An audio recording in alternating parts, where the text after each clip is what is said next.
Fala pessoal, ligado no Primeira Marcha. Hoje é sexta-feira, é dia de retirar mais um carro de teste. Mas o carro de hoje não é um modelo qualquer, assim como o vídeo de hoje também não é um vídeo qualquer. Na volta da vinheta você vai descobrir por quê. Enquanto isso, aproveita para se inscrever no canal, ativar as notificações, curtir e compartilhar os nossos vídeos.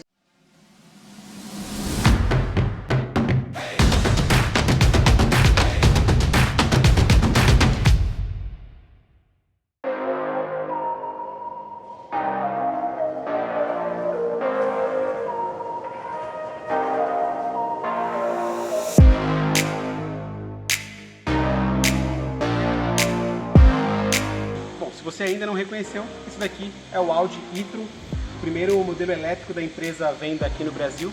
E com ele a nossa missão vai ser bem clara e simples, rodar até praticamente a bateria acabar ou o mais próximo que a gente conseguir disso. Em tese, esse carro tem 436 km de autonomia, mas na prática a gente sabe que é sempre um pouquinho menor e também varia muito de acordo com o jeito de guiar do motorista, ou então ligar equipamentos como o ar-condicionado. Ligou o ar-condicionado, a bateria já descarrega um pouco, a autonomia já abaixa. Hoje é sexta-feira, eu estou pegando o carro com as baterias totalmente carregadas. Vou usar normalmente no fim de semana e na segunda a gente vai pegar a estrada em uma viagem rumo ao interior de São Paulo. E vocês vão me acompanhar nessa. Bora lá?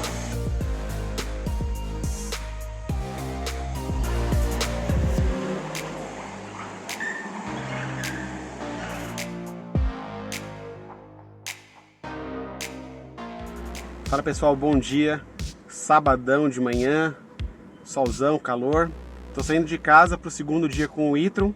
A autonomia agora é de 321 km com o ar-condicionado desligado. Como está calor, se eu ligar o ar-condicionado, olha só, a autonomia vai cair. Caiu para 292 km. Não sei se vocês conseguem ver pela câmera, mas choveu. E eu aproveitei exatamente para sair agora para falar um pouquinho com vocês sobre como é ter um carro elétrico, como é dirigir um carro elétrico em tempos de chuva. É importante ressaltar que nada muda em relação a um carro a combustão. O sistema elétrico é totalmente isolado, impermeável, não fica nem perto de onde molha no carro, então por isso não tem nenhuma recomendação especial em relação a usar esse carro em dias de chuva. E dá para lavar esse carro também numa boa, sem nenhum problema, sem nenhum risco de levar choque. Falando um pouquinho do uso cotidiano do e-tron, esse é o segundo dia que eu tô com esse carro, né? Já rodei basicamente 50, 60 km até agora. E a gente, depois de um tempo, começa a acostumar com os retrovisores substituídos por câmeras. Confesso que em manobras dá um certo receio, principalmente em garagens, na hora de estacionar. Depois de um certo tempo o olhar acostuma, né, a ir para o lugar certo, não pro lado de fora do carro, mas sim para a lateral da porta.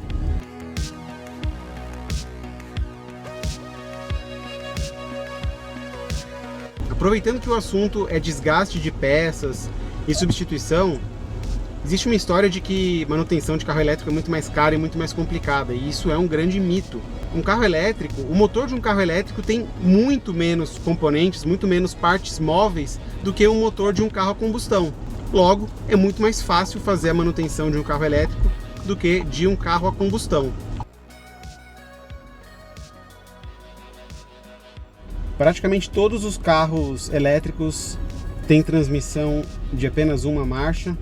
O e-tron é um desses carros, ele só tem uma marcha. Só que a Audi não dispensou as aletas aqui de trás do volante. Elas servem como a regulagem da regeneração dos freios. É uma forma de economizar a bateria, né, de recarregar a bateria enquanto o carro desacelera. A da esquerda, que normalmente serviria para reduzir as marchas de um câmbio com várias marchas, aqui serve para aumentar o nível de regeneração. Ou seja, você vai diminuir a velocidade do carro com mais força usando ela. A da direita é exatamente o contrário. Além disso, além de economizar a bateria, você economiza também freios, né? Algumas marcas estimam que pastilhas e discos durem até 3 vezes mais em carros elétricos do que em modelos a combustão.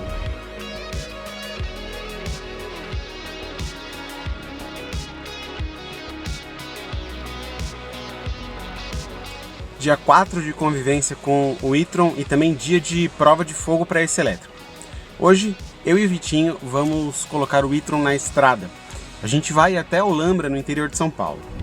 O percurso tem aproximadamente 150 km. E eu saí de casa com a autonomia do e-tron em 260 km. Em tese, dá para ir numa boa. Lembrando que nas estradas o consumo de energia elétrica é maior, então vamos ver o que acontece. A gente no caminho vai contando para vocês sobre como está indo o e-tron, sobre o desempenho desse carro e também sobre o preço dele. Pegando a estrada agora, faltam 118 km para o nosso destino e a autonomia está em 217, ou seja, uma sobrinha aí de 100 km na autonomia. Vamos ver se isso se confirma mais para frente. Falando um pouquinho sobre os números de desempenho desse carro, o e-tron tem 407 cavalos, o torque combinado dos dois motores, um em cada eixo, é de 67 kgfm. E esse carro pesa 2 toneladas e 400, ou seja, é um power bank gigante. Mas o desempenho, olha só, é bem legal. Esse carro faz de 0 a 100 ali na casa dos 5 segundos. E lembrando que o torque de todo carro elétrico é instantâneo, ou seja, o motorista pisou, ele tem 100% de torque disponível. Na estrada, a gente rodando aqui na velocidade da via, 120 por hora, a gente consegue ver que dificilmente o mostrador de potência passa de 25%, ou seja, a 120 por hora ele consome ali só 25% da capacidade que ele tem de entregar essa potência. Por outro lado, a autonomia vai indo muito mais rápido do que na cidade, 88 km de distância para o destino, 175 de autonomia. Considerando que em todos os trechos de descida eu tenho usado a regeneração de energia para recuperar um pouquinho dessa quilometragem perdida.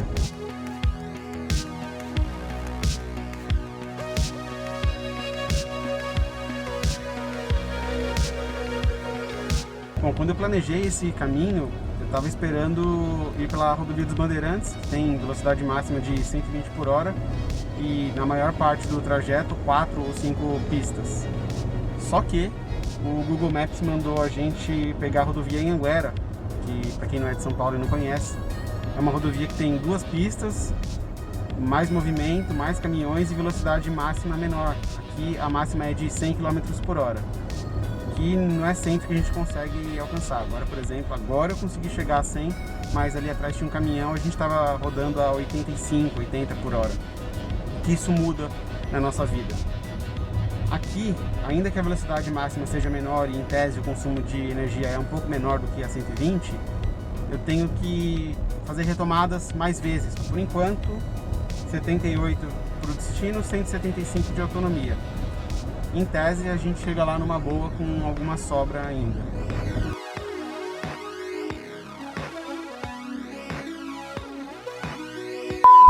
Olha. Deu pra gravar um pouquinho.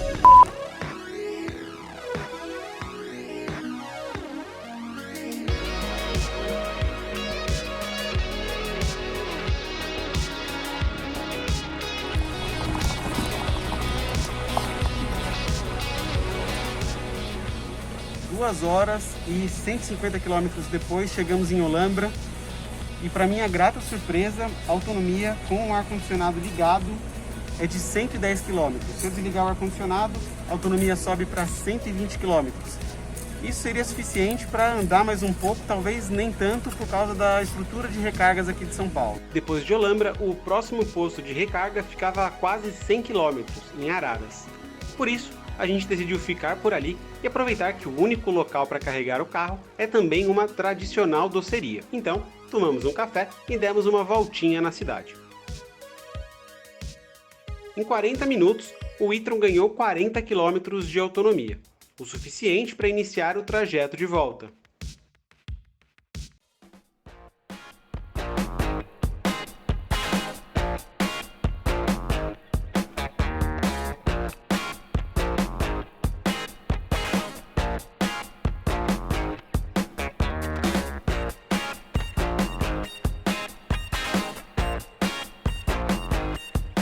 Saímos de Olambra, em tese, dava para chegar em São Paulo com a autonomia restante. Mas como bateu aquela fome, chegou na hora do almoço, A gente parou no posto aqui na rodovia que tem carregamento rápido e vamos aproveitar, né, enquanto a gente almoça, para carregar um pouco mais o e-tron.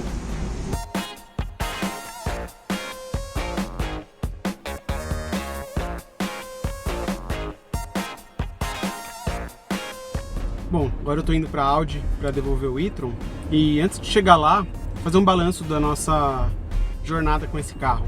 De sexta-feira até a volta de Olambra foram praticamente 400 km rodados com esse carro.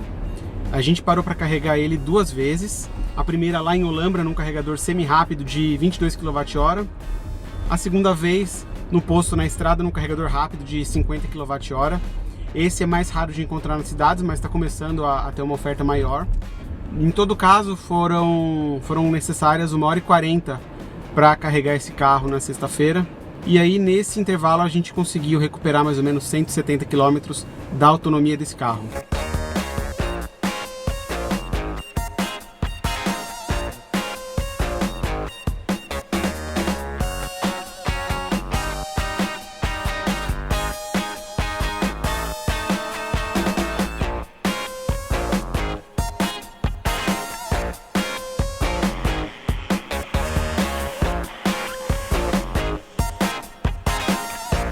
Chegando aqui na Audi para devolver o e-tron, a nossa conclusão é que sim, dá para viajar com um carro elétrico. A gente na verdade não passou nenhum perrengue, mas parte disso porque a gente se programou e descobriu um lugar que tinha um ponto de recarga no final desse trajeto. De qualquer forma, hoje já dá para viajar com carros elétricos como o e-tron para destinos de até 200 km mais ou menos. E aí, claro, sempre tomando cuidado de encontrar um lugar que tenha um ponto de recarga. As fabricantes já estão trabalhando como um conjunto para aumentar a autonomia das baterias e resolver o principal gargalo, que é o quanto pode rodar um carro elétrico. Espero que vocês tenham gostado e até a próxima.